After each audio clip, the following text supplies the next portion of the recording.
धर्म शांति का द्वार है, मर्यादा की ज्योत हो। धर्म शांति का द्वार है, मर्यादा की ज्योत।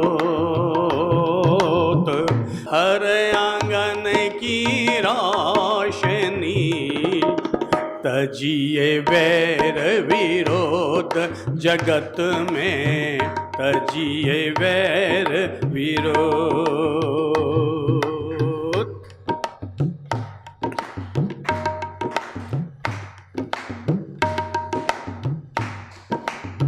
सांसों के हर तार में बसे प्रभु का प्यार। सांसों के हर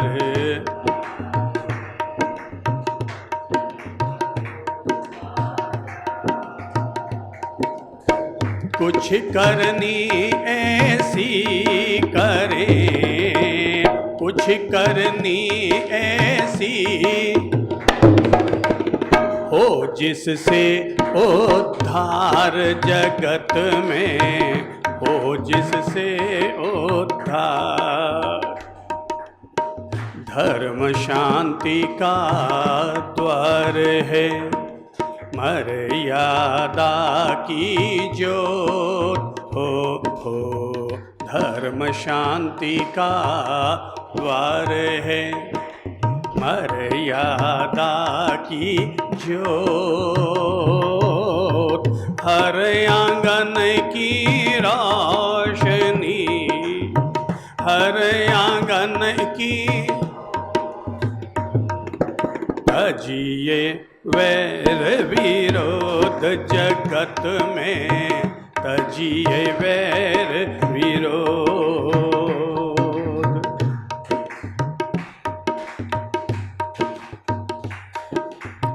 दीन दुखी को दीजिए जीवन की मुस्कान हो।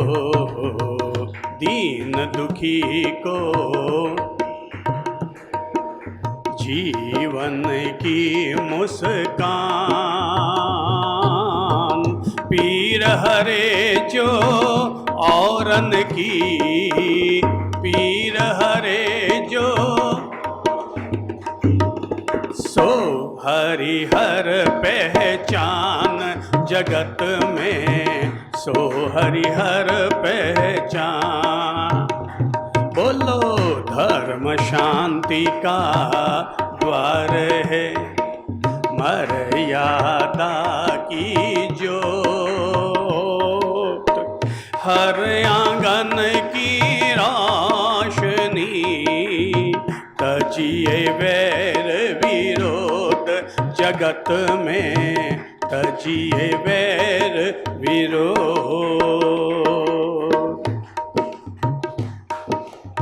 साथ रहें घर में सभी, सास बहू में प्यार हो। साथ रहें घर में सभी, सास बहू में प्यार। प्रेम त्याग की छाव में, प्रेम त्याग की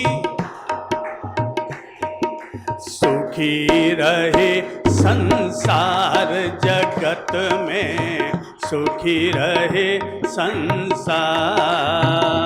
बोलो धर्म शांति का द्वार है, मर्यादा की ज्योत हो। हर आंगन की रोशनी, तजिए वैर विरोध जगत में, तजिए वैर विरोध। आपस में जहाँ प्रेम है, वो घर स्वर्ग समान हो। आपस में जहाँ वो घर स्वर्ग समान। लड़ लड़ कर हम क्यों करें, लड़ लड़ कर हम क्यों करें, घर को नरक समान जगत में, घर को नरक समान। हो धर्म शांति का द्वार है, मर्यादा की ज्योत, हर आंगन की रोशनी, तजिए वैर विरोध जगत में, तजिए वैर विरोध।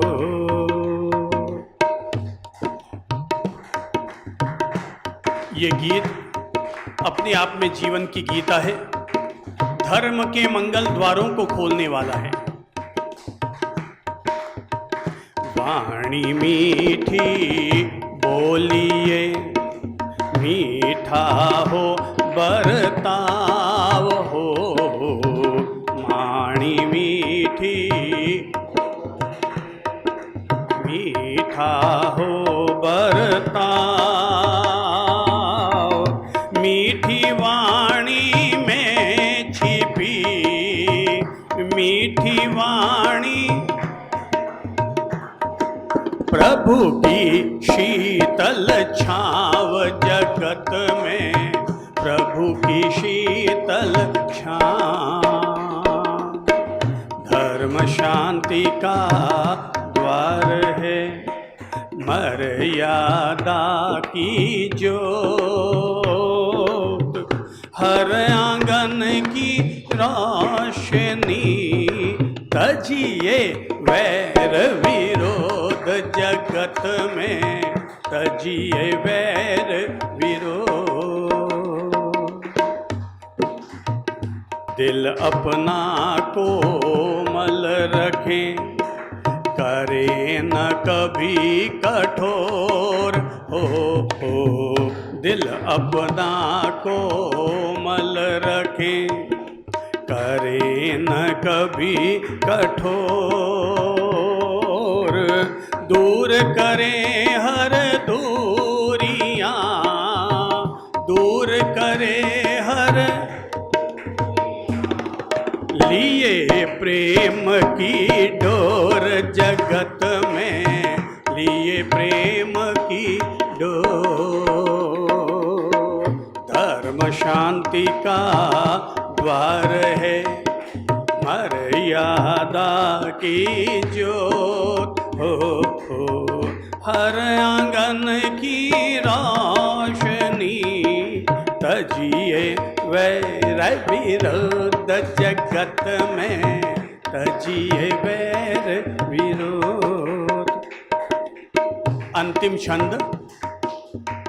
चंद्र जिंदगी वो जियो, ज्यों गीता के छंद हो, चंद्र जिंदगी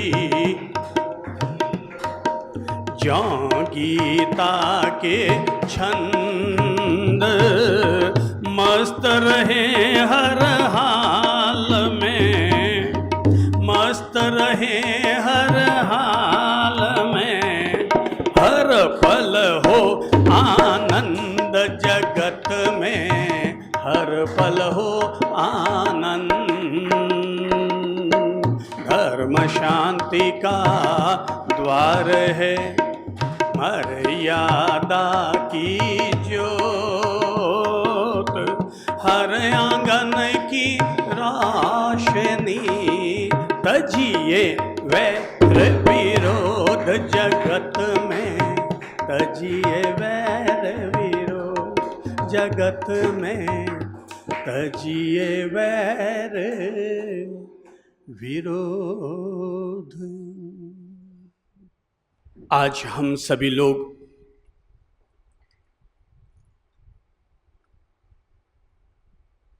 धर्म की पवित्र गंगा में अवगाहन लगाने के लिए स्वयं को समर्पित करते हैं।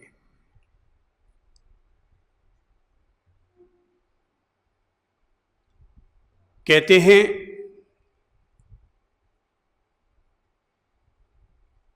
एक लड़का अपने पिता के सामने इस बात को लेकर के जिद कर रहा था कि पापा पापा आज छुट्टी का दिन है, आज आप मेरे साथ गेम खेलो। दोपहर के 4 बजे थे। पिता बार बार टालने का प्रयास कर रहा था, लेकिन बेटा बार बार अपने पापा के सामने जिद कर रहा था, पापा मेरे साथ गेम खेलो, पापा आज छुट्टी का दिन है, मेरे साथ गेम खेलो। पापा चार्टर्ड अकाउंटेंट, बच्चे को टालने का प्रयास किया मगर फिर भी बच्चा मान नहीं रहा था, तो उन्होंने कहा कि अच्छा ठीक है, मेरा वादा, मैं तेरे साथ गेम खेल लूँगा, लेकिन गेम खेलने से पहले तुम्हें एक काम करना पड़ेगा।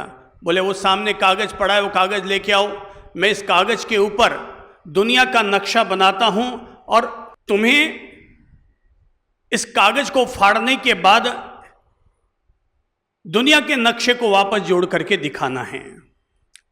पापा ने झट से पेन लिया और जैसा भी उनको टेढ़ा मेढ़ा दुनिया का नक्शा याद था, उन्होंने कागज़ के ऊपर वो नक्शा उकेर दिया। बेटे से कहा कि ध्यान से इस नक्शे को देख ले। बोले हाँ पापा, मैंने ध्यान से नक्शे को देख लिया है। पापा ने उस कागज़ के 32 टुकड़े कर दिया और बेटे को थमा दिया और कहा कि ले जा और इसे जोड़कर ले आ। पापा ने ये सोचकर दुनिया का नक्शा बनाकर बेटे को दिया कि अब यह मगजमारी करता रहेगा, माथा फोड़ी करता रहेगा, पर यह वापस 32 कागज़ इससे जुड़ नहीं पाएंगे। बेटा लेके गया, टैप उठाई और वापस उसने कागज़ जैसे सेट करना था सेट कर दिया, टैप से चिपका दिया और वापस हूबहू कागज़ पर दुनिया का नक्शा वो ला करके रख दिया। बोले ले पापा, ये देखो मैंने दुनिया का नक्शा जोड़ दिया है।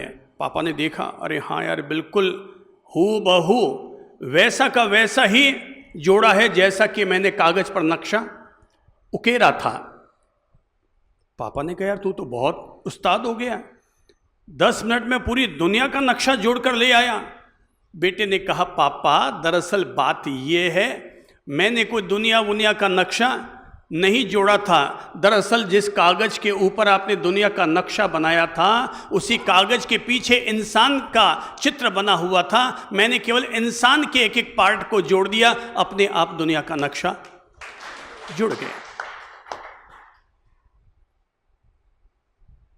धर्म इंसानों को जोड़ना सिखाता है और जो लोग इंसानों को जोड़ना सीख जाते हैं, वे लोग सारी दुनिया को जोड़ना अपने आप सीख जाया करते हैं। अगर कोई व्यक्ति ये सोचता है कि दुनिया को सुधारने से दुनिया सुधरेगी, तो शायद वो गलत सोच रहा है, बल्कि इंसान के सुधरने से ये दुनिया सुधरेगी। धर्म तो मानवता की मुंडेर पर मोहब्बत का जलता हुआ चिराग है, जो हर इंसान को इंसान से जोड़ता है, हर मानव को मानव से जोड़ने का काम करता है। धर्म न किसी जाति के लिए होता है, न किसी पंथ और परंपरा के लिए होता है। धर्म समग्र मानव जाति के लिए, प्राणी मात्र के लिए होता है।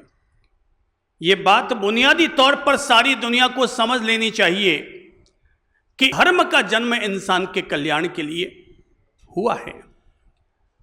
जिन लोगों ने धर्म को वर्ण, जाति, रंग, रूप के आधार पर बांट लिया है, उन्होंने धर्म का सम्मान कम किया है और ऐसा करके धर्म का अपमान ज्यादा किया है।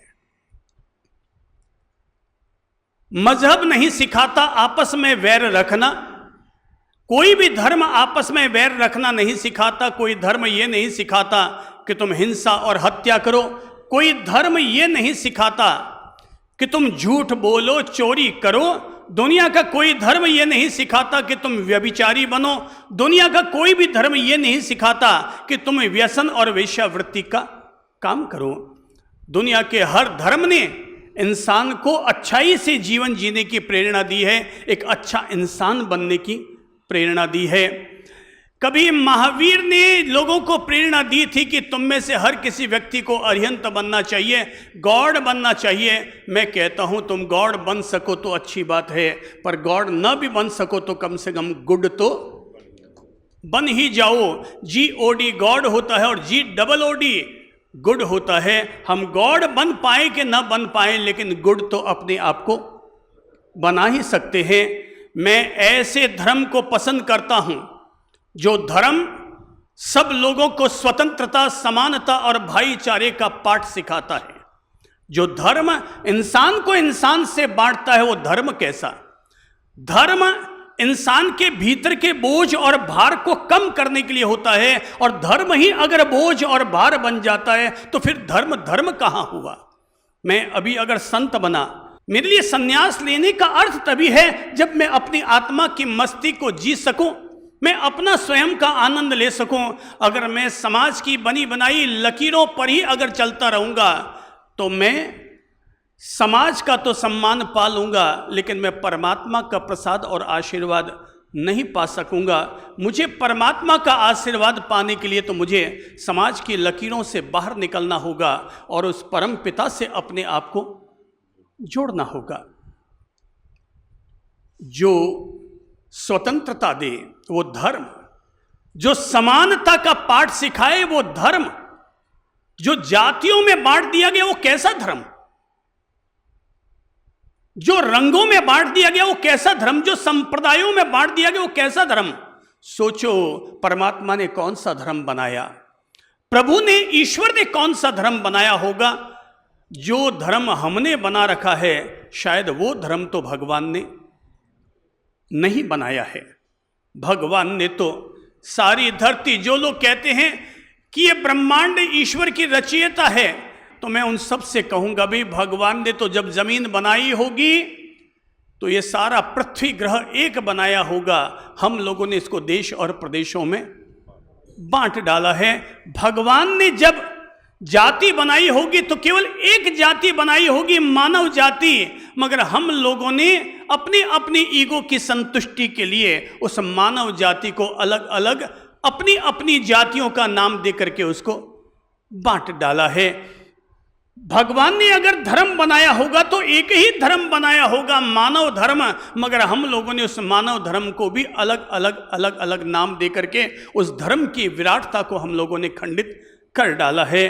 धर्म तो पांव की पाजेब है, पहन के चलो तो घुंघरू छनकते हैं और आनंद आता है। धर्म तो गले का फूलों का हार है कि पहनो और खुशबू मिलनी शुरू होती है। धर्म तो इंसान के सिर पर रखा जाने वाला मुकुट है कि धारण करो और धारण करते ही तेरा रुतबा बढ़ जाए। धर्म इंसान के लिए प्लस का काम करता है, धर्म इंसान को आगे बढ़ाने का काम करता है, धर्म इंसान के भीतर रहने वाली बुराइयों को काटने का काम करता है। आज, कल या आने वाले कल में दुनिया में जो भी बुराइयां रही है वो इसलिए बुराइयां रही है क्योंकि हम लोगों ने धर्म को सच्चे मन से अपने जीवन के साथ नहीं जोड़ा, धर्म के उसूलों को हमने अपने जीवन के साथ नहीं जोड़ा। हमने धर्म के अपने अपने अपने हिसाब से रूप बना डाले। जो जैसा हमें सूट खाता है, जैसा हमें अनुकूल लगता है, हमने वैसा वैसा अपना धर्म का स्वरूप बना डाला। तो परिणाम ये निकल कर आया, अनगिनत साल पहले भी बुराइयां जिंदा थी, आज भी बुराइयां जिंदा है, और जब तक सारा समाज अपने जीवन के साथ धर्म को नहीं जोड़ेगा तब तक फिर ये बुराइयां बनी रहेगी। और तब गीता के भगवान को कहना पड़ेगा कि यदा यदा ही धर्मस्य ग्लानिर्भवति भारत अभ्युत्थानम अधर्मस्य तदात्मानं सृजाम्यहम्। जब जब धर्म का नाश होगा, जब जब धर्म शिथिल होगा, अधर्म का उदय होगा, तब तब मैं आऊँगा, मैं अवतार लूँगा और फिर मानव समाज को धर्म के पाठ सिखा करके जाऊँगा। हम लोगों ने धर्म को अपने जीवन के साथ नहीं जोड़ा, पहले भी नहीं जोड़ा। ऐसा नहीं है कि पहले केवल राम हुए, राम के साथ रावण भी हुए, पहले केवल कृष्ण हुए हो, ऐसा नहीं है, कृष्ण के साथ कंस भी हुए हैं, महावीर के साथ में गौशालक हुए हैं, बुद्ध के साथ में देवदत्त हुआ है। हर किसी युग में नायक और खलनायक दोनों तरह के लोग रहे, अच्छे लोग भी रहे और बुरे लोग भी रहे। सतयुग में भी अच्छे लोग और बुरे लोग रहे हैं और कलयुग में भी अच्छे और बुरे लोग विद्यमान हैं। धर्म समाज में फैलने वाली रहने वाली बुराइयों को कम करने के लिए ही पैदा हुआ है। जैसे एजुकेशन मानव समाज के उत्थान के लिए पैदा हुआ, वैसे ही रिलीजन भी मानव समाज के विकास के लिए ही पैदा हुआ है। फिर कहता हूं, इंसान का जन्म धर्म के लिए नहीं हुआ है, बल्कि धर्म का जन्म इंसान के विकास के लिए हुआ है। अगर 4 उसूलों को जीने से मेरे जीवन का उत्थान होता है, मेरे मनोविकार अगर कटते हैं, मेरे आपस के वैर विरोध अगर बढ़ते हैं, तो धर्म हमारे लिए कल्याणकारी है, मंगलकारी है। पर अगर वो धर्म हमें आपस में बांटता है, हमें अगर जैनों को बांटता है, श्वेतांबर दिगंबरों को बांटता है, हिंदुओं को बांटता है, मुसलमानों को बांटता है, इंसान बंट रहा है ना भाई।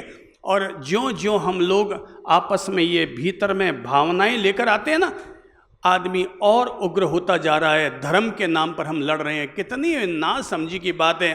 कोई आदमी धन के नाम पर लड़े, वहां तक तो बात समझ में आती है कि भाई तेरा स्वार्थ है। लोग धर्म के नाम पर भी लड़ लेते हैं।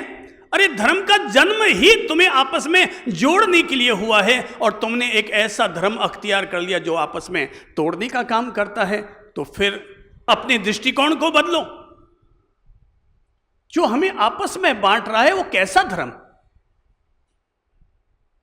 हम तो प्रेम में विश्वास रखते हैं, मोहब्बत में विश्वास रखते हैं, आपस में जोड़ने में विश्वास रखते हैं, एक दूसरे के दिल को प्यार देने में विश्वास रखते हैं, न कि एक दूसरे का दिल तोड़ने में विश्वास रखें। जैसे एक इंसान का नक्शा अगर जुड़ जाए तो दुनिया का नक्शा अपने आप जुड़ जाता है, ऐसे ही अगर हम समाज में, देश में, दुनिया में इंसानों को आपस में जोड़ने का काम करें तो हम ज्योतिर्मय संघ का निर्माण कर सकेंगे।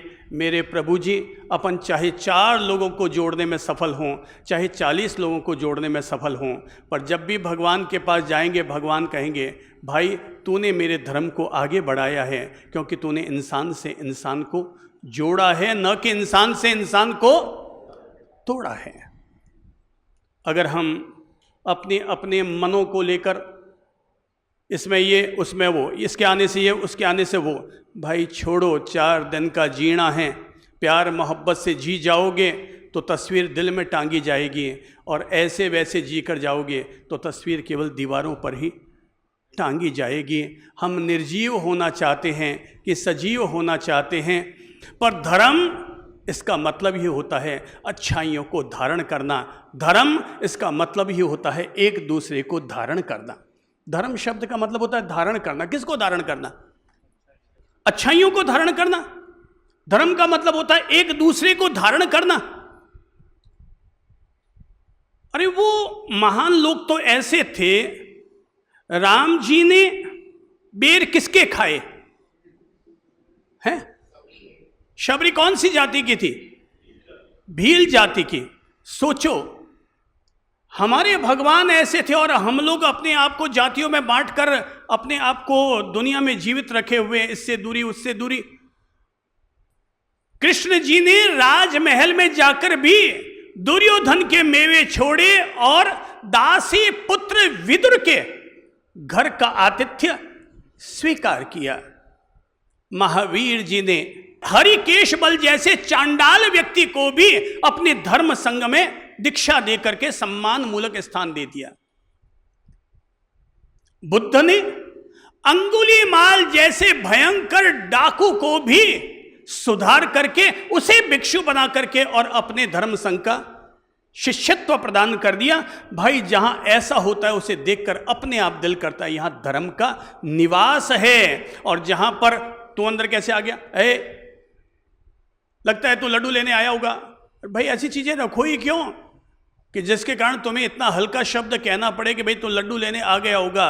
उन सारी चीज़ों को हटा दो जिनके कारण हमारे मन में छिछलेदारी पैदा होती है। सामने वाला तो उसे प्रसाद मान करके ग्रहण कर रहा है कि शायद ये प्रसाद है, इसे ग्रहण करूंगा, प्रभु जी का प्रसाद, मेरी गरीबी दूर हो जाए, मेरे संकट दूर हो जाए, मेरा दुर्भाग्य, मेरी दरिद्रता दूर हो जाए। वो तो इस पवित्र भावना के साथ ग्रहण कर रहा है। और हम लोग be positive, be positive, be positive. धर्म महान है, अतीत में भी था, आज भी है, कल भी रहेगा। धर्म अगर सारा समाज स्वीकार करता है तो आज भी धर्म के जरिए दुनिया की सारी समस्याओं को, सारी बुराइयों को दूर करने में सफलता अर्जित की जा सकती है। हमने अहिंसा को नहीं अपनाया, इसलिए भ्रूण हत्या कर बैठते हैं। हमने सत्य को नहीं अपनाया, इसलिए भ्रष्टाचार हम लोग कर बैठते हैं।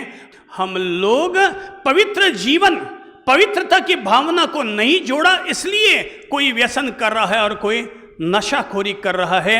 अगर इंसान सीख जाए दया और करुणा का धर्म, तो दुनिया में कौन आदमी ऐसा होगा जो नॉन वेज खाने की कोशिश भी करेगा। धर्म मानव समाज के कल्याण के लिए पैदा हुआ है। जैसे सूरज सबको रोशनी देता है, जैसे बादल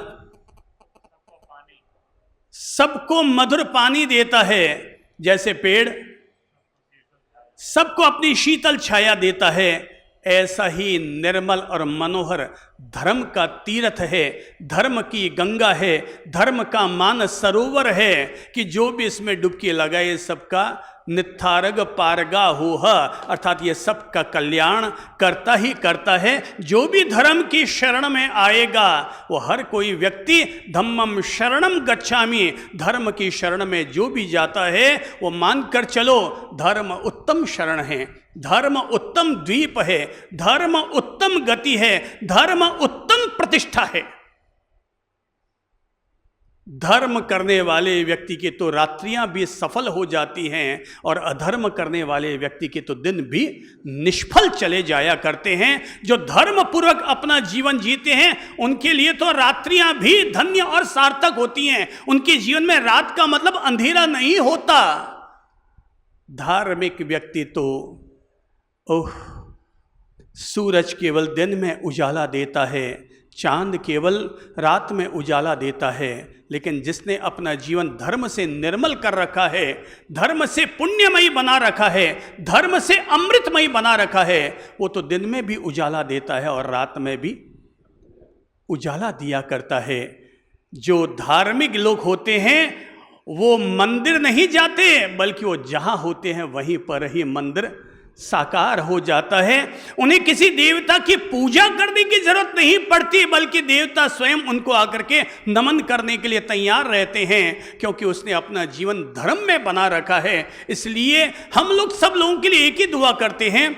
जब कोई व्यक्ति सांसारिक प्राणी आकर के हमें प्रणाम करता है तो हमें पता है वो धन के लिए प्रणाम करता होगा, पर हम उसके लिए दुआ दुगुनी करते हैं, भाई तेरा जीवन धन से भी समृद्ध हो और धर्म से भी समृद्ध हो, तेरा जीवन धन से भी समृद्ध हो और धर्म से भी समृद्ध हो। बिना धर्म का कमाया गया धन आदमी को गलत रास्ते पर लेकर जाता है, पर धर्म पूर्वक कमाया गया धन व्यक्ति को हृदय से भी अमीर बनाता है। परोपकार के काम भी उसके द्वारा संपन्न करवाए जाते हैं।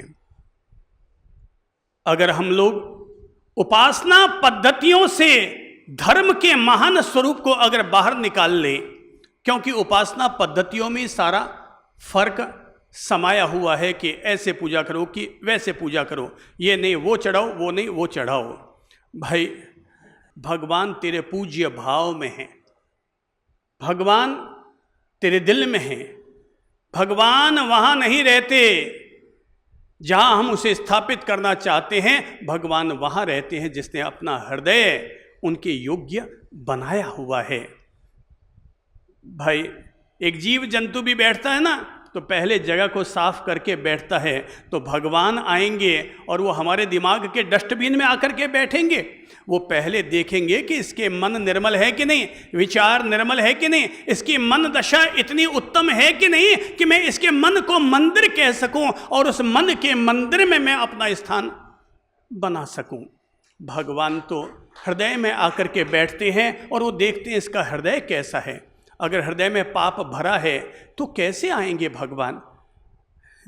भगवान अंदर आएंगे कैसे? उन्हें अंदर आने के लिए थोड़ा 4 दीप तो जलाओ, उन्हें अंदर बुलाने के लिए शबरी क्या किया करती थी भगवान को बुलाने के लिए, कि रोज ही रास्ते पर झाड़ू लगाती और रोज ही फूल बिछाया करती थी, रोज ही दीप जलाती, रोज ही उनके लिए बेर ला करके इकट्ठे करती थी। और कहते हैं 20 साल तक उन्होंने ये तपस्या की। पर यह प्रतीकात्मक है। ध्यान रखो, अतीत में जिन घटनाओं का उल्लेख मिलता है उन्हें इतिहास के आधार पर सिद्ध तो नहीं किया जा सकता, पर उनके जरिए हम अपने जीवन को अच्छा बना सके, प्रेरणा जरूर ली जा सकती है।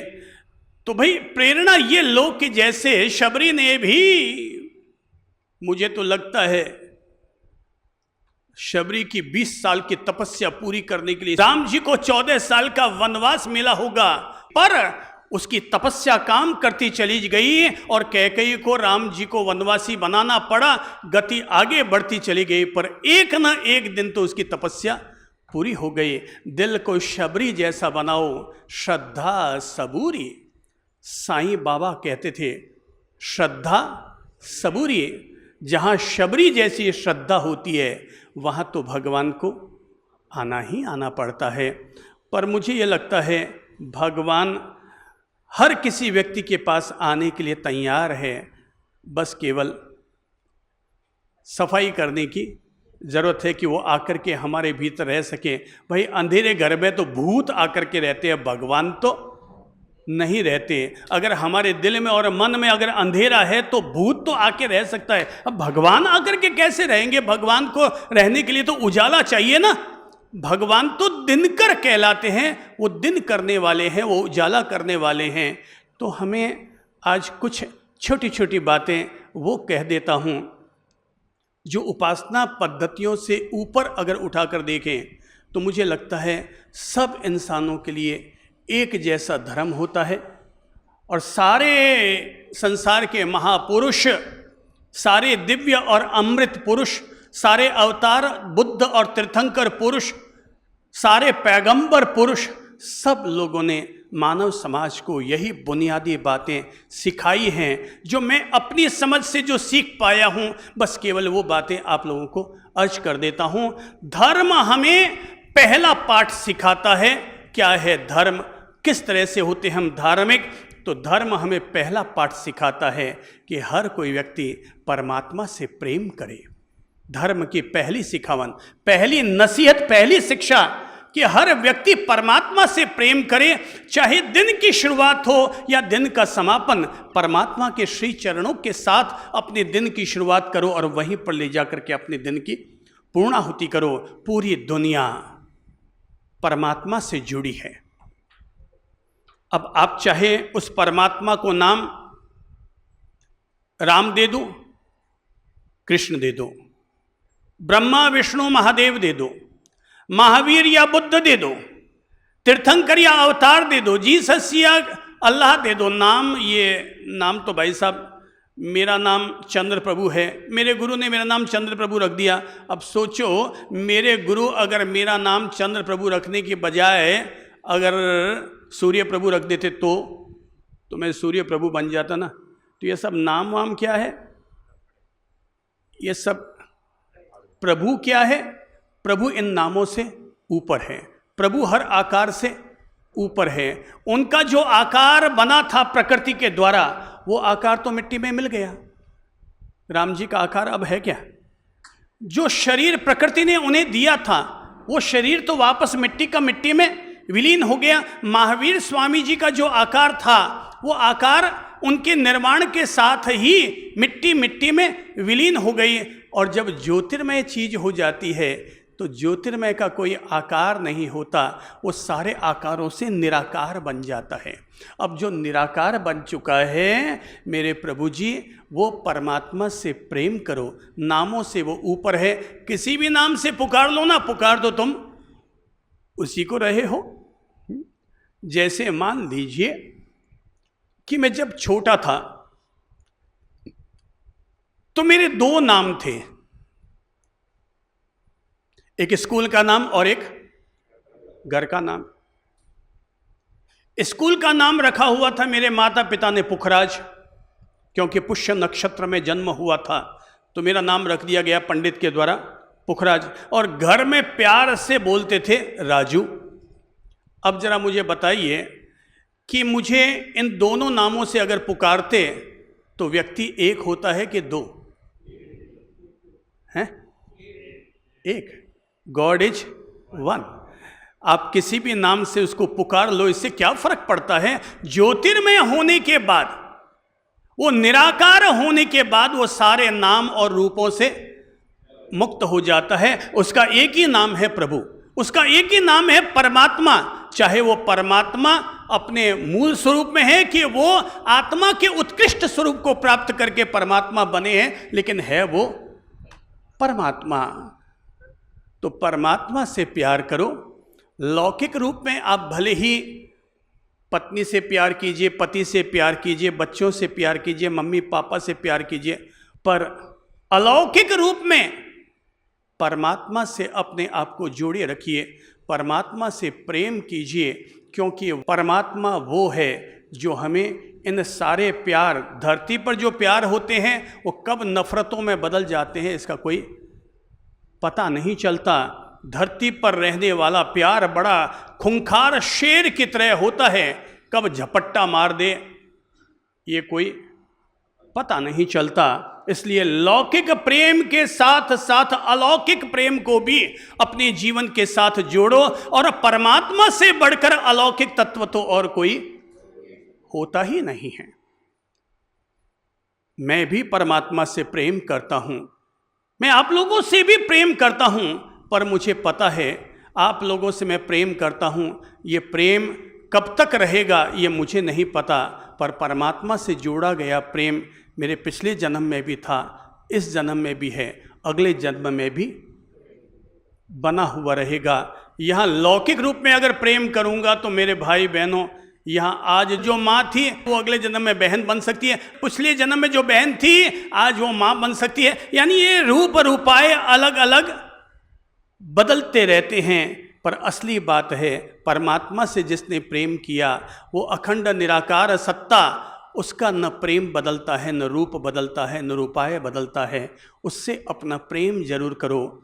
सुबह चाहे आप उसे पूजा के रूप में याद कर लो, प्रार्थना के रूप में याद कर लो, माला जपते हुए उसे याद कर लो, सुबह उठते ही श्री प्रभु शरणम कहते हुए उसे याद कर लो, नवकार मंत्र का उच्चारण करते हुए उसे याद कर लो, गायत्री मंत्र का पाठ करते हुए उसे याद कर लो।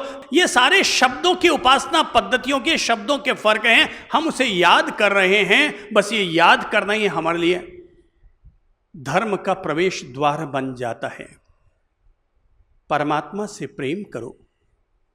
जिंदगी में अगर कभी भाग्य के 99 द्वार बंद भी हो जाएंगे तब भी भरोसा रखो, वो हमारे लिए कोई ना कोई एक द्वार जरूर खोल देगा। कहते हैं कि एक मस्ताना बाबा, साधु बाबा ही रहा होगा, पर परमात्मा से बहुत प्रेम करता था, मस्ती में रहता था, उनके प्रेम में भीगा हुआ रहता था। बारिश का मौसम था, शहर के बीच से गुजर रहा था, सामने गरम गरम जलेबी और दूध तैयार हो रहा था, मड़ेदार दूध और जलेबी देखकर इच्छा हो गई, यार क्या मस्ती आ रही है, क्या खुशबू आ रही है, मुझे भी अगर ये जलेबी और ये मलाईदार दूध खाने पीने को मिल जाए तो मज़ा आ जाए। तो आगे बढ़ रहा था, इतने में दुकानदार ने आवाज़ दी है, महाराज महाराज। बोले हाँ बोलो भाई, किसने आवाज़ दी है? बोले महाराज मलाईदार दूध और जलेबी तैयार है, अगर भोग लगाओ तो। इच्छा तो हो रही है खाने की मगर पैसा नहीं है। दुकानदार ने कहा महाराज पैसे वैसे के छोड़ो, आप सुबह सुबह संत गुजर रहे हैं मेरी दुकान से, मेरा सौभाग्य, महाराज जी बैठ जाओ यहाँ। उसने झट से कुर्सी मंगाई, महाराज जी को एक सकोरा भर के वो दूध दे दिया और पाव भर जलेबी दे दी। पाव भर जलेबी और सकोरा भर के दूध मिल गया। महाराज ने मस्ती से खाया, दाप आगे बोले कि अब इन महीने में तो छुट्टी होगी, 1 महीने तक तो अब फिर मिठाई खाने की ज़रूरत नहीं है। अब वो कहते हैं कि मिठाई का भोग लगा करके महाराज जी जैसे ही आगे बढ़े, अब बरसात का मौसम था, सड़कों पर कीचड़ फैला हुआ था, पानी फैला हुआ था। महाराज को लगा यार भगवान मेरी सुनता है, मेरी हर इच्छा पूरी कर देता है। तो कभी कभी आदमी को जब थोड़ा यूँ जोश जगता है तो आदमी पाँव ज़मीन पर मारता ही हूँ, और उसने जैसे ही जमीन पर पांव मारा, मस्ती से यूं जमीन पर पांव मारा कि थोड़ा सा पानी, कीचड़ वाला पानी, मिट्टी वाला पानी, मटमैला पानी वो उछला। संयोग की बात कि उधर में एक पति पत्नी अपने स्कूटर से गुजर रहे थे। अब महाराज का इधर पानी पर छपाका मारना हुआ और उधर वो पानी उछला और स्कूटर के पीछे जो बीवी बैठी थी उस पति की, उसकी साड़ी पर जाकर के वो छींटे लग गए। पत्नी चिल्लाई है, महाराज महाराज तूने मेरे कपड़े खराब कर दिए। और पति ने भी जैसे ही सुना वो उसने भी अपना स्कूटर रोका, मेरी बीवी के कपड़े खराब कर दिए। वो नीचे आया और महाराज का गला पकड़ा और उठा करके दो ठोक दिए। महाराज को लगा यार जलेबी महंगी पड़ गई खाने, जलेबी भारी पड़ गई यार, ये मस्ती मेरे लिए महंगी पड़ गई। ठीक है, वो अपना मस्ती से चला जा रहा था और वो स्कूटर पर पति पत्नी दोनों आगे रवाना हो गए। वो अभी 10 मिनट आगे पहुंचे ही होगा, गली पार की होगी और आगे वाली कितने में ही किसी ने कहा अरे दौड़ो दौड़ो दौड़ो, बचाओ बचाओ बचाओ। बोले क्या हुआ क्या हुआ? वो अपने आगे कोई गड्ढा आया और वो पति पत्नी के स्कूटर को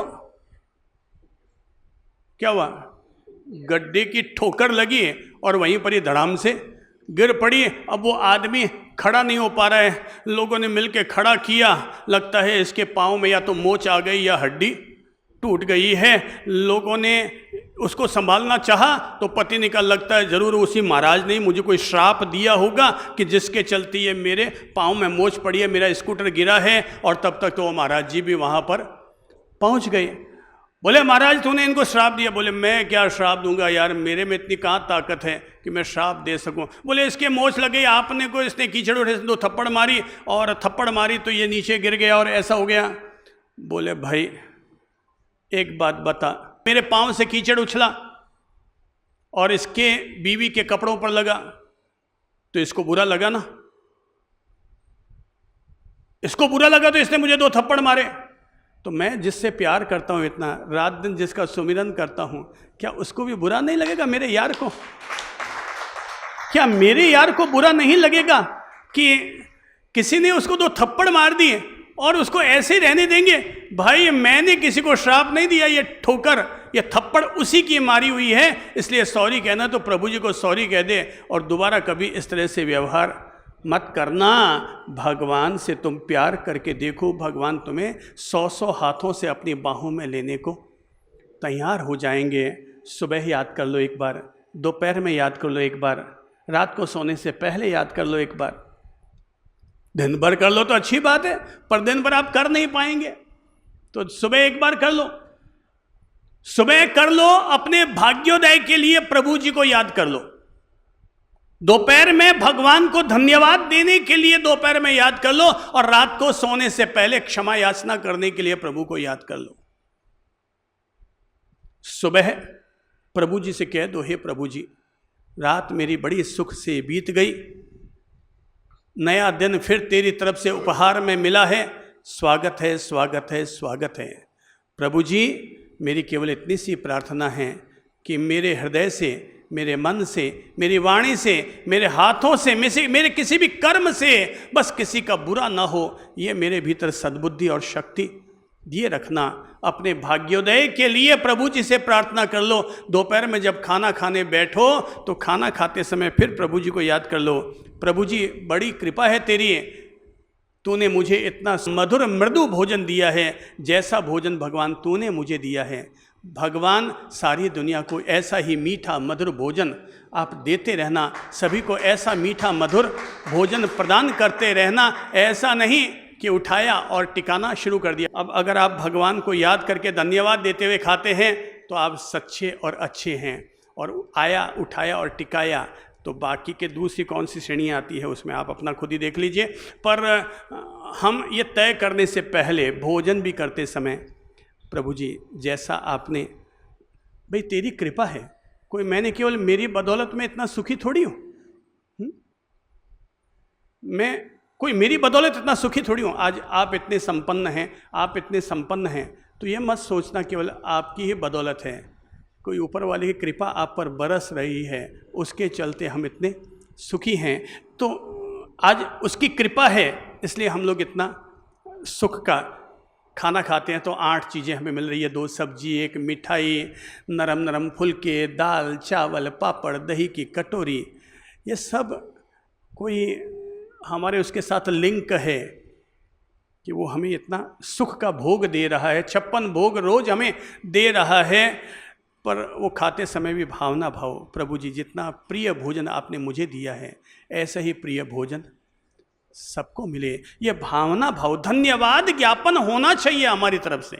और रात को सो तो सोने से पहले फिर प्रभु को याद करके सो कि प्रभु तेरी कृपा से दिन पूरा शांति से आनंद से बीता, कोई भूल चूक हो गई हो तो भगवान माफ करना।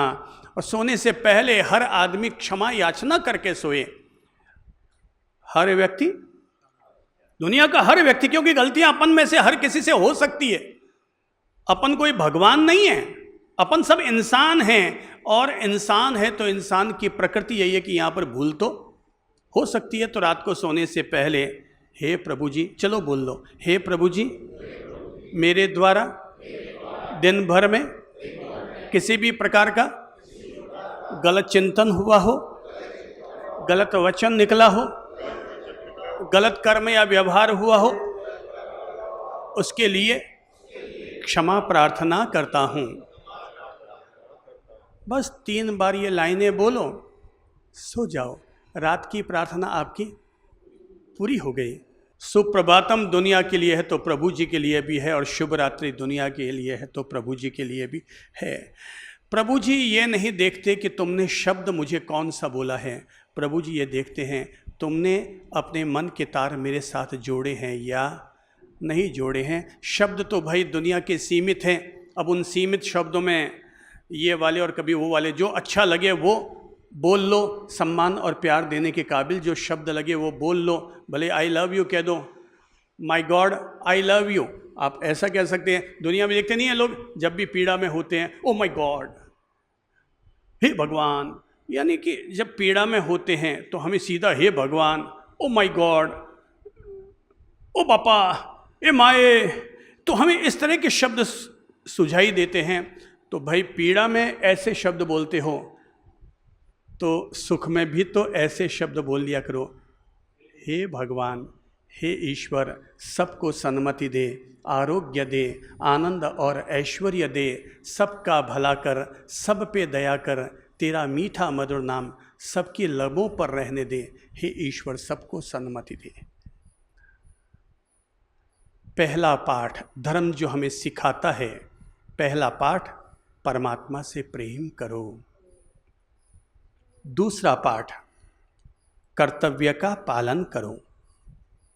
धर्म हमें, ये सब वो बातें कह रहा हूँ जो किसी पंथ की बात नहीं है, परंपरा की बात नहीं है, संप्रदाय की बात नहीं है। ये धर्म की वो बात है जिससे प्राणी मात्र का उत्थान होता है। जैसे सूरज की रोशनी सबके लिए है, वैसे ही ये बातें भी सबके लिए उजाला देने वाली हैं। और दूसरी बात है अपने कर्तव्य का पालन करो। अंग्रेजी में भगवान को गॉड कहते हैं, GOD, गॉड। मैं अपने हिसाब से इसका अर्थ निकालता हूँ, GOD, God. G means go, O means on, D means duty. Go on duty, अपने कर्तव्य का पालन करना ईश्वर की सर्वोपरि भक्ति है। अगर आपको राष्ट्र से प्रेम है, अगर आपको राष्ट्र से प्रेम है तो आप राष्ट्र के प्रति अपने कर्तव्य का पालन कीजिए। अगर आपको समाज सेवा से प्रेम है तो आप समाज के लिए अपने कर्तव्य का पालन कीजिए। अगर आपको परिवार से प्रेम है तो अपने परिवार के लिए अपने कर्तव्य का पालन कीजिए। इतना ही नहीं, अगर आपको अपनी पत्नी से प्रेम है तो मैं कहूंगा पत्नी के प्रति भी अपने कर्तव्य का पालन कीजिए। कर्तव्य का पालन ही अपने आप में धर्म है। हमारे यहां तो ये कहा गया है कि पत्नी व्रत पति व्रत ये भी अपने आप में धर्म है। श्रवण कुमार तो मातृदेवो भव पितृदेवो भव, केवल इन 2 पंक्तियों से वेदों का ज्ञाता बन गया। केवल इन 2 पंक्तियों से देवलोक के देवों को अपनी तरफ आकर्षित करने में सफल हो गया। मातृदेवो भव पितृ देवो भव। केवल कर्तव्य भावना उसके साथ इतनी ज्यादा जुड़ गई कि जिस माँ बाप ने मेरे लिए अपनी आंखों की आहुति दी है, अब अगर उनकी इच्छा है कि मरने से पहले वो सारे तीर्थों की वंदना करना चाहते हैं, वहाँ की धूल को अपने माथे से लगाना चाहते हैं, तो ये श्रवण कुमार अपने कंधे पर कावड़ पर बिठाकर और उनको देश के सारे 68 तीर्थों की यात्रा करवा कर लाएगा। भाई, ये है कर्तव्य पालन। ये काम वही कर सकते हैं जिन्होंने अपना कर्तव्य समझा है कि माता पिता के प्रति मेरा ये कर्तव्य है।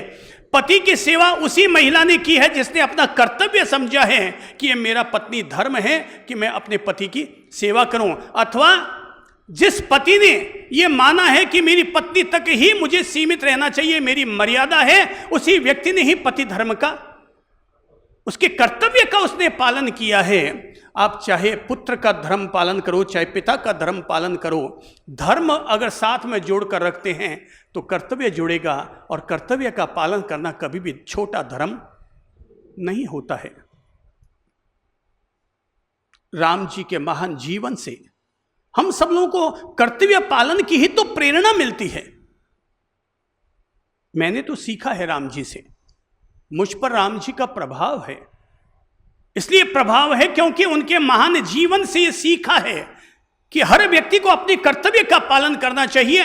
मोक्ष प्राप्त कर सको तो श्रेष्ठ है, पर कम से कम कर्तव्य पालन करके तो अपने धर्म को एक नई ऊंचाई दे सकते हो।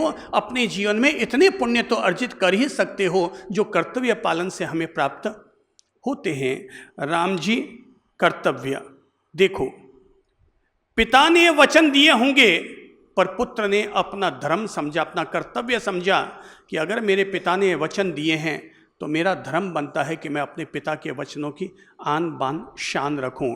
कर्तव्य पालन। अब वो राम जी निकल रही हैं, इधर उनकी पत्नी कर्तव्य पालन।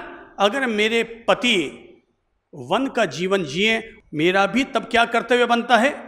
पति के केवल सुख में साथ देना एक पत्नी का या पति का धर्म नहीं होता है, बल्कि दुख में भी अपने पति या अपनी पत्नी का साथ देना, यही असली कर्तव्य पालन होता है।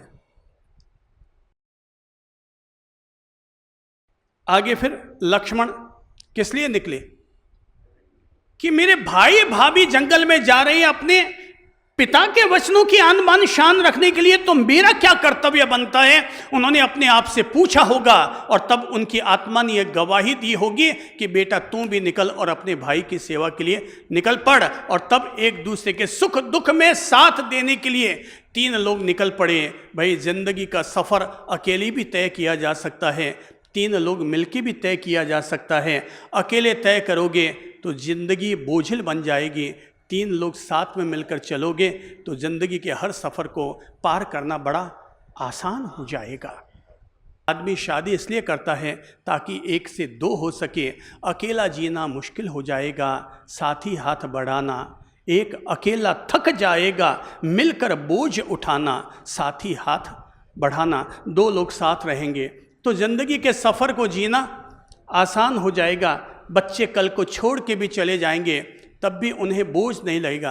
अभी भी क्यों चिंता करते हो? हम एक दूसरे को निभाने के लिए अपन 2 लोग हैं ना, कहाँ चिंता करते हैं? सारी दुनिया छोड़ के चली जाए तब भी हम एक दूसरे को निभा सकते हैं। लोड तब पड़ता है जब उन दोनों में से भी कोई एक चला जाए, तब बाकी का जीवन जीना मुश्किल हो जाता है।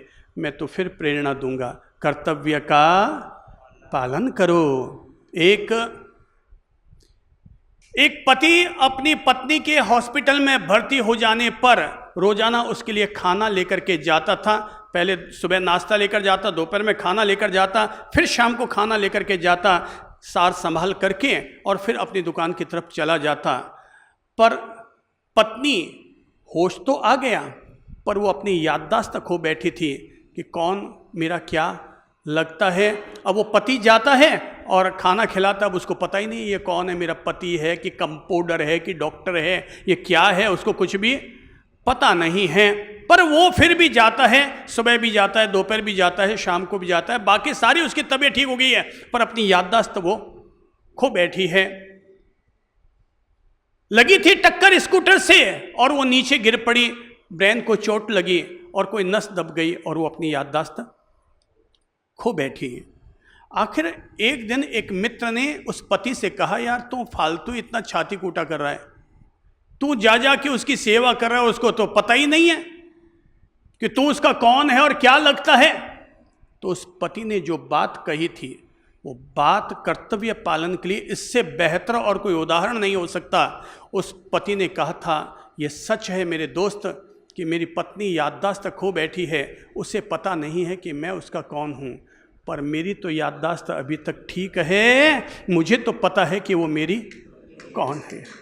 वो अपनी याददाश्त खो बैठी है, उसे नहीं पता कि मैं उसका कौन हूं, पर मुझे तो पता है ना कि वो मेरी पत्नी है। उसने मुझे 2 सुंदर सुंदर बच्चे जन्म देकर के दिए हैं। अरे वो खाना मेरे लिए तो लेकर के आ रही थी दुकान पर और बीच में चौराहे पर स्कूटर से टक्कर लग गई। अरे हकीकत ये है उसको जो नुकसान हुआ वो मेरा ही नुकसान है, क्योंकि वो खाना मेरे लिए ही लेकर के दुकान में आ रही थी। अगर आप एक पति भी हैं तो भी मैं कहूँगा कर्तव्य का पालन करो। एक पिता हैं, बेटे के लिए अपने कर्तव्य का पालन करो। आप एक पुत्र हैं, अपने पिता के प्रति अपने कर्तव्य का पालन करो। केवल मियाँ बीवी तक सीमित मत रहो, केवल मैं और मेरे बच्चे यहीं तक सीमित मत रहो। मैं कहूँगा पुत्रों के प्रति भी कर्तव्य पालन करो, पर भाई और बहन के प्रति भी हमारा कोई कर्तव्य बनता है, इस बात को कभी मत भूलो। Go on duty. कर्तव्य का पालन करना ईश्वर की सर्वोपरि भक्ति है।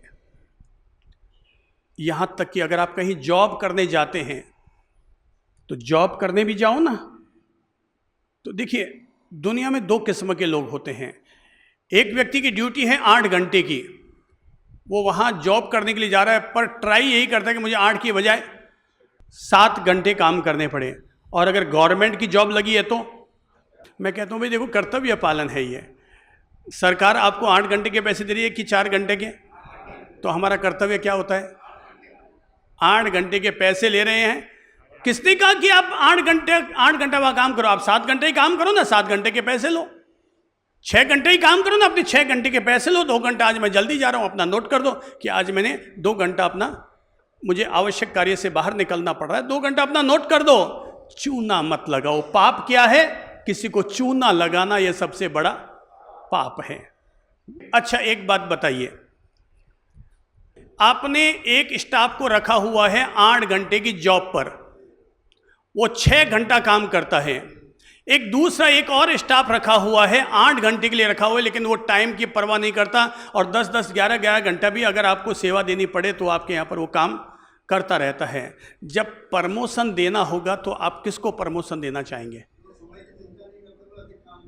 जो समय की चिंता नहीं करता, जो अधिक काम करता है, उसको मैं प्रमोशन देना चाहूँगा। प्रभु जी, प्रगति का यही राज है। जो समय चुराता है उसको एक दिन नौकरी से निकाल दिया जाता है, लेकिन जो अतिरिक्त समय का भोग देकर के अपने कर्तव्य का पालन करता है वो हमेशा उसके यहाँ पर बसा हुआ रहता है और हमेशा उसका घर उसके घर से चलता रहता है। ये प्रमोशन, ये प्रगति का राज है। इसलिए हमेशा ये देखो, मैंने जो कार्य उठाया है मैं उसमें अधिकतम अपना क्या डाल सकता हूँ। क्या लाइन कही? मैंने जो कार्य उठाया है मैं अपनी तरफ से उसमें अधिकतम कितना डाल सकता हूं। भाई मैं जितना जानता हूं उसमें अधिक से अधिक उसमें कितना डाल सकता हूं। भाई मेरा ज्ञान अब इससे आगे नहीं चल पा रहा है। अपनी तरफ से हमेशा अधिकतम, न कि न्यूनतम। लोग बेटे सब्जी लेने जाते हैं तो लेना तो चाहते हैं अधिकतम और देना चाहते हैं न्यूनतम। और कम कर भौके 60 रुपया किलो, भौके थारा पड़ोसी तो 50 में देवे। तो हम लेना तो चाहते हैं अधिकतम ऐसे 1 किलो तोलते हैं, थोड़ा भी धनिया भी डाल दे, 2 हरी मिर्ची भी डाल दे, यानी हम लेना तो चाहते हैं अधिकतम। और जब देने की बात आती है तो कम से कम देना चाहते हैं कि भाई हो गया, मतलब अरे भाई हो गया ना। अब कहीं रोज़ थारा दुकान से सब्जी लेवा, कहीं रोज़ तू यूँ करे यार, थोड़ा 10 रुपये कम दिया, कहीं फ़र्क पड़ना है। मतलब ये हमारी आदत है। मैं कहता हूँ कर्तव्य का पालन करो, एक धर्म है ये।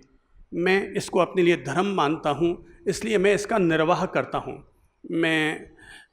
अगर मेरा ये मानता है मैं समाज में रहता हूँ तो मैं समाज के प्रति अपने कर्तव्य का पालन करता हूँ और ये कोशिश करता हूँ मैं समाज को अधिकतम क्या दे सकता हूँ। मेरे अपने साथ में गुरुजन रहते हैं तो मेरा ये प्रयास रहता है मैं अपनी तरफ से उनका अधिकतम लाड कैसे कर सकता हूँ, मैं उनका अधिकतम ध्यान कैसे रख सकता हूँ। बस यही है धर्म है। केवल ये मत समझना कि माला लेके बैठ गए वही धर्म है। धर्म कदम कदम पर साथ चलता है। मेरा मानना यह है धर्म कोई पगड़ी नहीं है कि जब चाहे तब पहने, और धर्म कोई दमड़ी नहीं है कि जब चाहे तब इसे खरीद लें। धर्म चमड़ी है, जीते जी भी साथ और मरते दम तक भी साथ। तो धर्म ऐसा होना चाहिए जिसके बिना हम जी नहीं सकते।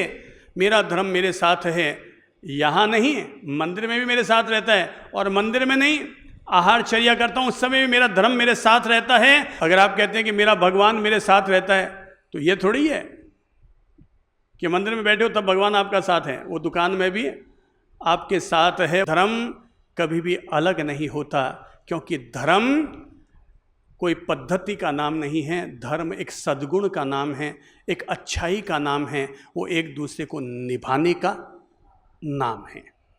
यहाँ तक कि अगर एक देवरानी की डिलीवरी हो रही है और जेठानी आगे बढ़ के कह रही है भाई तुम्हें पीहर जाने की ज़रूरत नहीं है, तेरी डिलीवरी मैं करवा दूंगी, ये कर्तव्य पालन उसका धर्म है।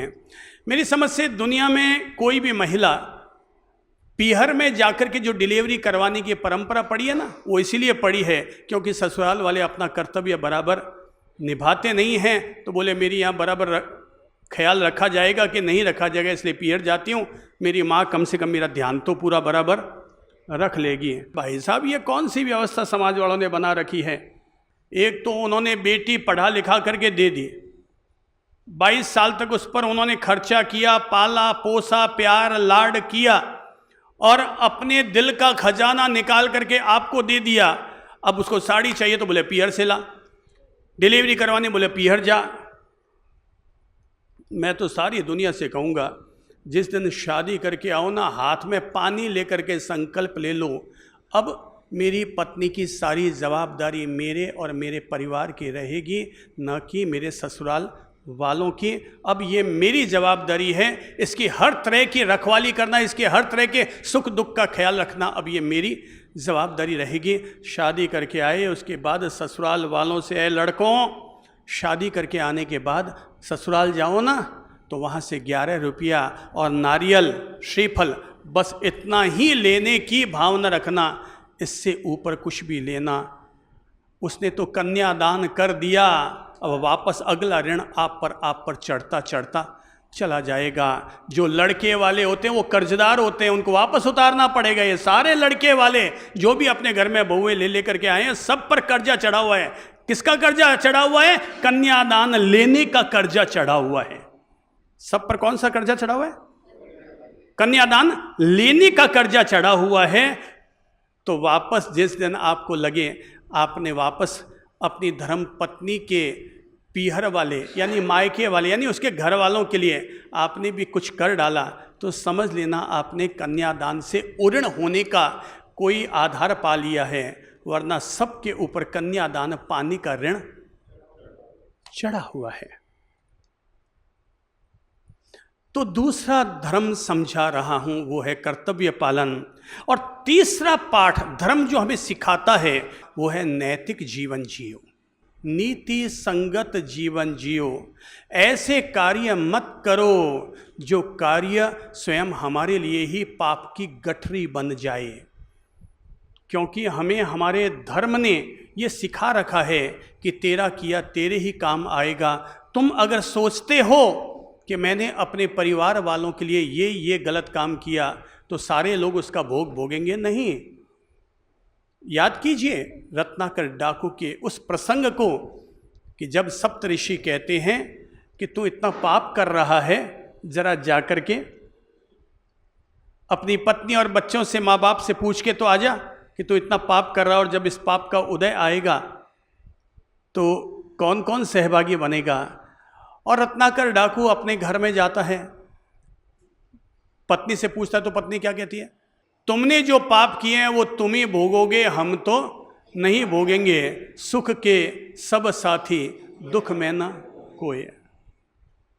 तो भाई तूने पाप किए हैं, तुम ही उनको भोगोगे, हम तो सुख के हिस्सेदार हैं, दुख के हम हिस्सेदार नहीं है। दुनिया की कोई भी पत्नी वैसे भी दुख की हिस्सेदार नहीं बनना पसंद करती, वो हमेशा सुख की हिस्सेदार बनना पसंद करती है। पर जो सीता माता की तरह दुख में भी हिस्सेदार बन जाए तो समझ लो ऐसी पत्नी प्राप्त करना तो ये आपके लिए 7 जन्मों के पुण्य की बात है, कि जो दुख में आपका साथ निभाने को भी तैयार है। बाकी सब लोग सुख में साथ निभाते हैं। कलयुग में अगर वनवास होता तो झट से कलयुग की पत्नी कह देती कि थे जाओ थारे जंगल, मैं जाऊं मारे पीरे, थे एक मोबाइल साथ लेता जाओ, टाइम पड़े हूँ बार बार आप बातें करता रहे वहाँ। तो भाई साहब अच्छा हुआ उस युग में ये सब हो गया। नीतिगत जीवन होना चाहिए, आपका व्यापार नैतिक होना चाहिए, मॉरलिटी हम सब लोगों के पास रहनी चाहिए। अपन सब लोगों को गौरव है कि अपने से जुड़े हुए जितने भी लोग हैं सभी लोग अपना नैतिक जीवन जीते हैं,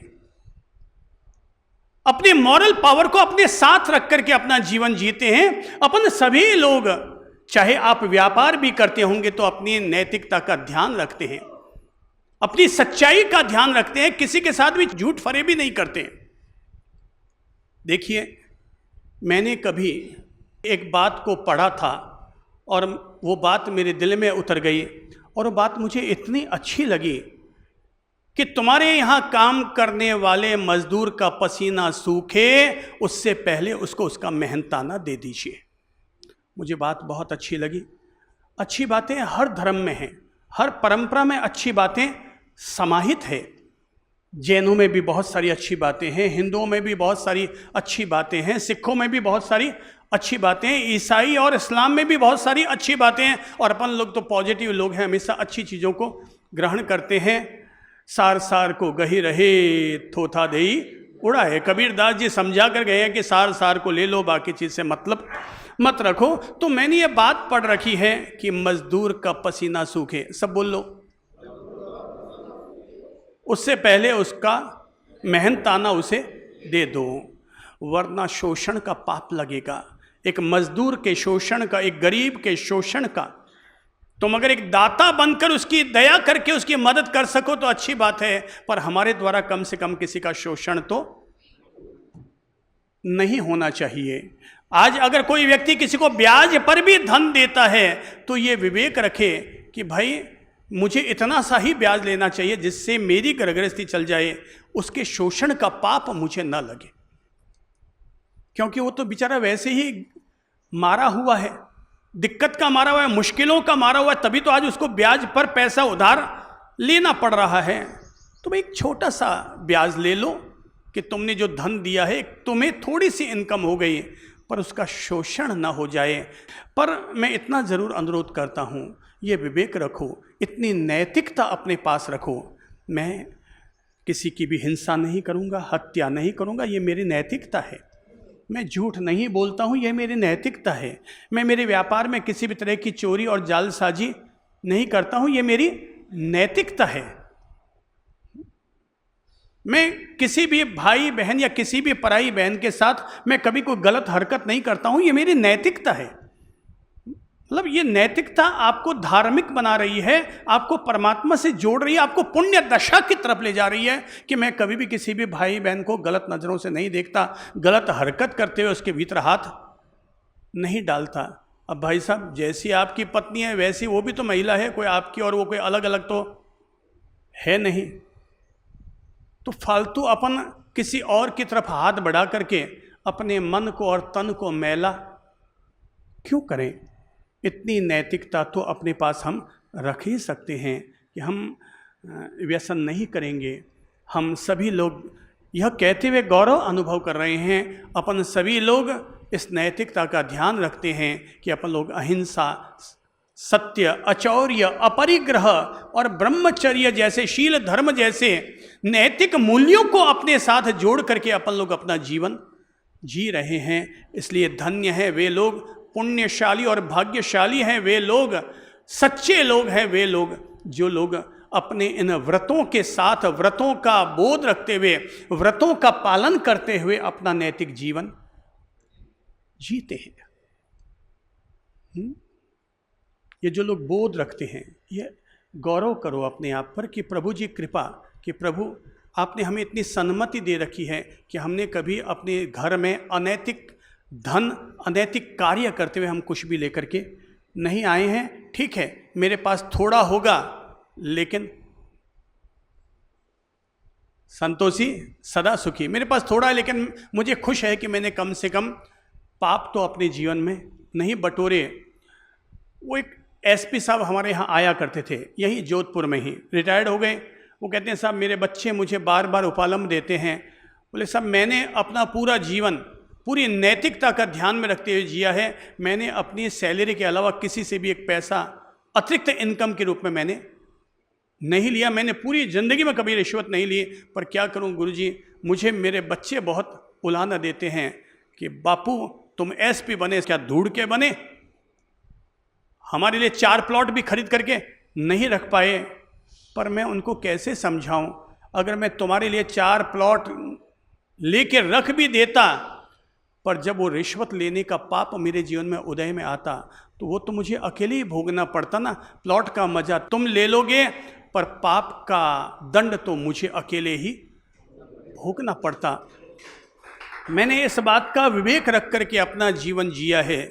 हमने उन एसपी महोदय की पीठ थपथपाई और कहा भाई बच्चे तुम्हारा साथ दे या ना दे, पर परमात्मा तुम्हारे साथ है। ऐसा एसपी होना भी गौरव की बात है। इस राष्ट्र के ऐसे लोग इस राष्ट्र के लिए गौरव पुरुष बनते हैं जिन्होंने नैतिकता का ध्यान रखा है। लोगों को देखता हूँ, लोग कोई सत्संग में जाते हैं, चप्पल ही उठा के ले जाते हैं। किसी की पायल अगर पाँव से निकल गई तो वापस कोई लौटाने का काम नहीं करता। भाई ठीक है, तुम्हें एक पायल मिल जाएगी 400 रुपये की, जिसकी गई है उसको कोई बहुत बड़ा फर्क नहीं पड़ना है, पर वो पायल तुम्हें कभी भी बरकत नहीं देगी। जिनकी नीयत खराब होती है ना, वो जिंदगी भर गरीब रहते हैं।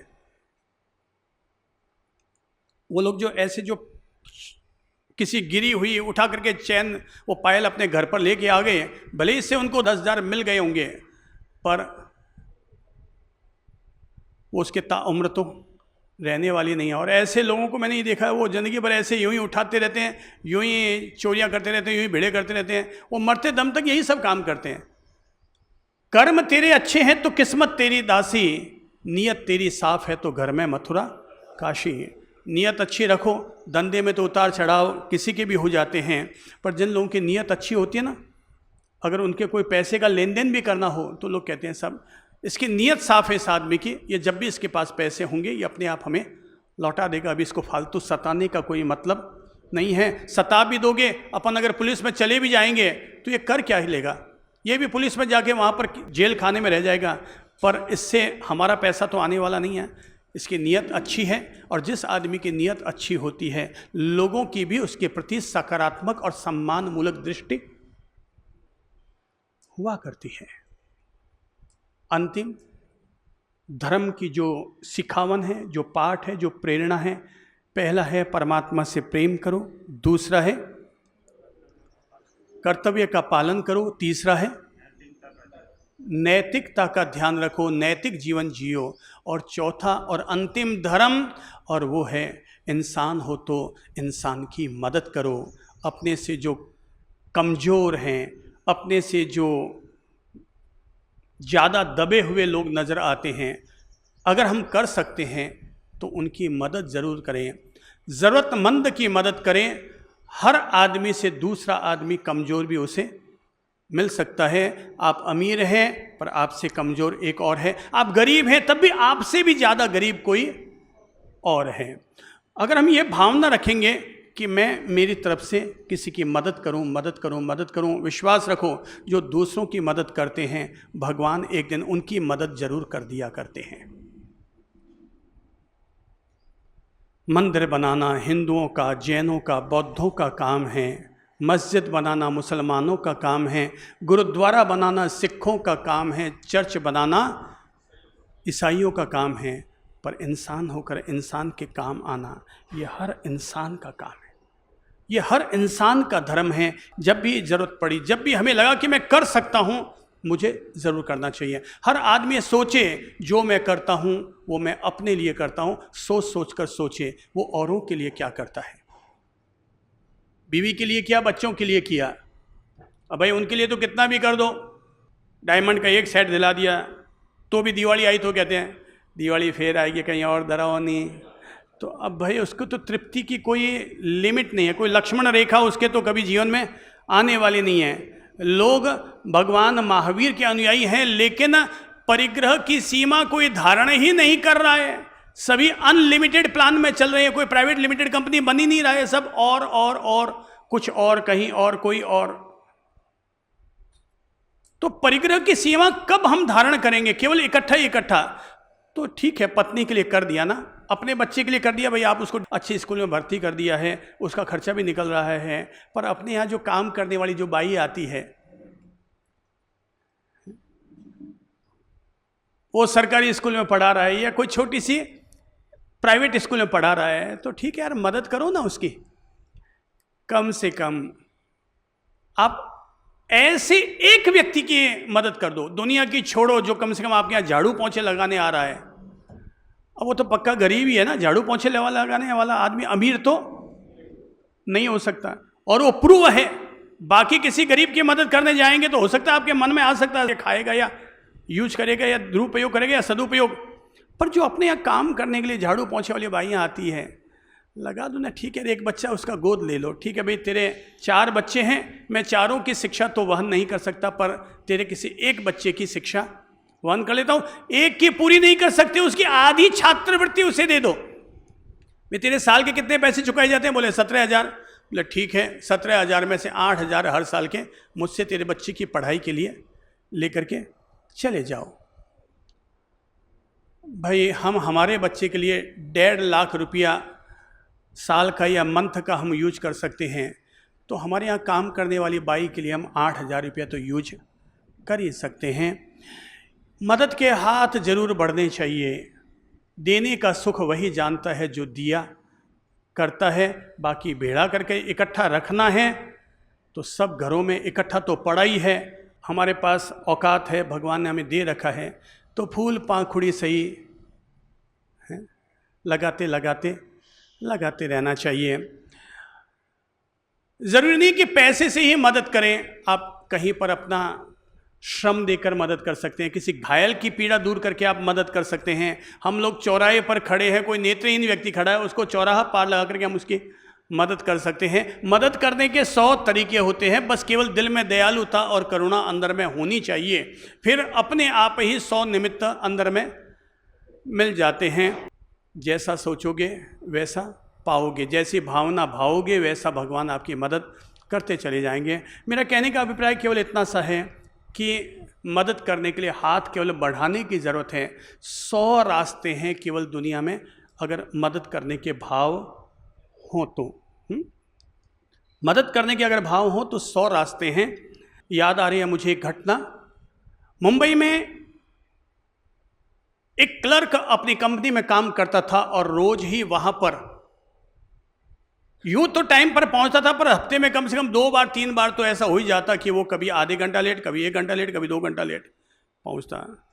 उसका सेठ उसको कई बार टोक चुका था।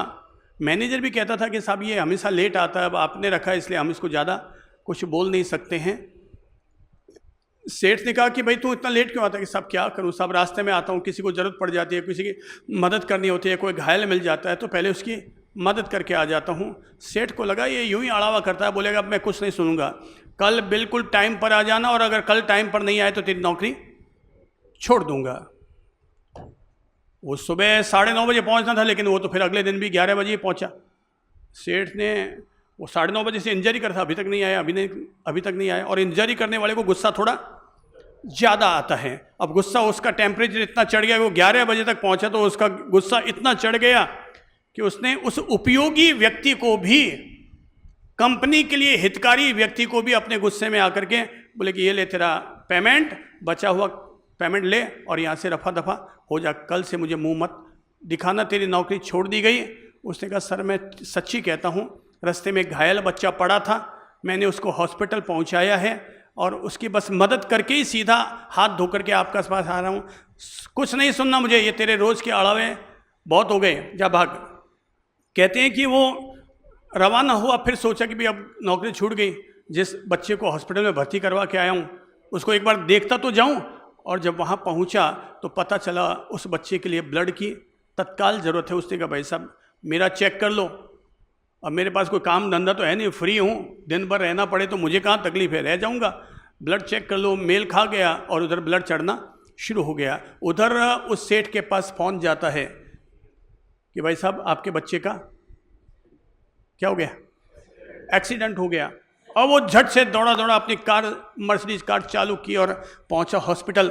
देखा कि उसका बच्चा अर्धमूर्छित अवस्था में पड़ा है, सर पे पट्टे बंधे हैं, पाँव पर पट्टे बंधे हैं। और उसने पूछा कि इसको बचाया किसने, कौन लेकर के आया? बोले एक भाई साहब लेकर के आए थे और उस बच्चे को यहाँ पर दाखिला दिला दिया था। तो बोले वो भाई साहब कहाँ हैं? बोले अभी उनका ब्लड अभी निकला है, अभी उनका ब्लड निकला है, वो बगल के कमरे में गए हैं और अभी उनका ब्लड निकला है, वो वहाँ पर विश्राम करेंगे। एक गिलास जूस उनको दिया गया है ताकि वो पी लें।